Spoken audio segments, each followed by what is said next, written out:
Today I'm at the Virginia State Fair and this is the canning competition exhibit.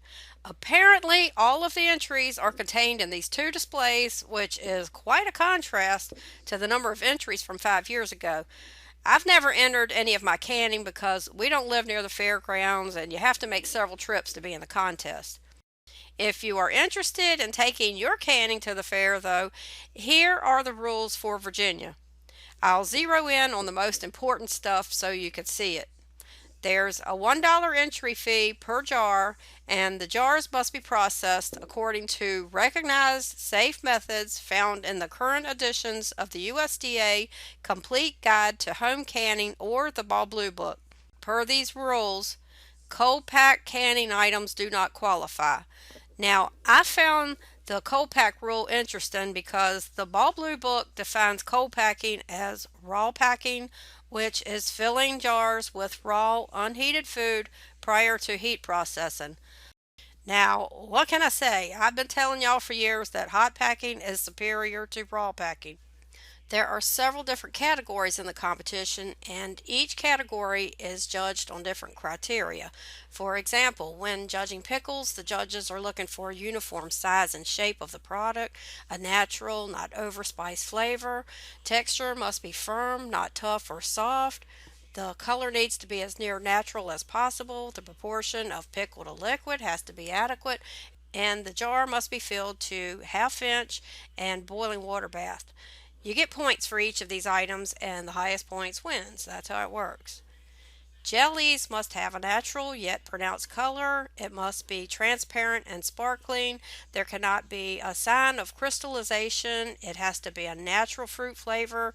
The consistency must be tender. The jelly will hold shape, not syrupy, sticky, or tough. And the jar must be filled to ½ inch of the top and boiling water bath.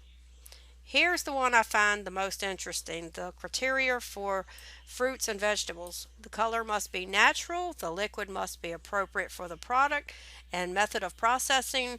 The product must be well ripened, no defects, only young fruits and vegetables should be canned. It should be the appropriate size and shape for the product, packed with the best use of space, no time wasting fancy packs, and the jar must be filled to the level specified by standard recommendations. Honestly, when I looked at these cabinets, I saw some things that made me go, One was this beautiful jar of tomatoes. That's very difficult to do, and it didn't win anything. I don't understand why. Maybe there's something, the way it was processed that I don't know about. But compare it to the first, second, and third place winners. Now, let's see if you can guess why the next 6 pictures made me go, You can leave your answers down in the comment section.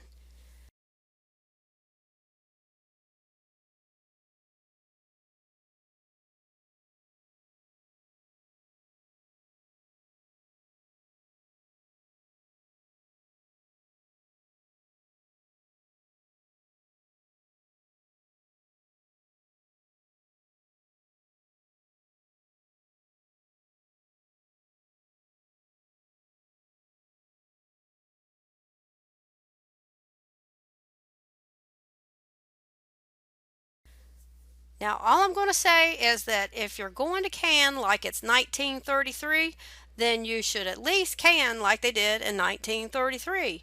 The processing time for water bath and green beans then was 3 hours, not 30 minutes. That never changed.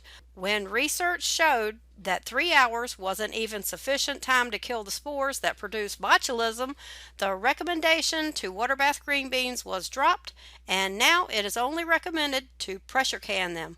Here's the rest of the pages showing the criteria the judges are looking for. I'm well aware that everyone isn't canning for a competition. I'm not either. But I'm also sure that I'm not the only one that takes pride in their canning and would like it to be all it can be. So that's the canning exhibit at the Virginia State Fair. I hope it helps.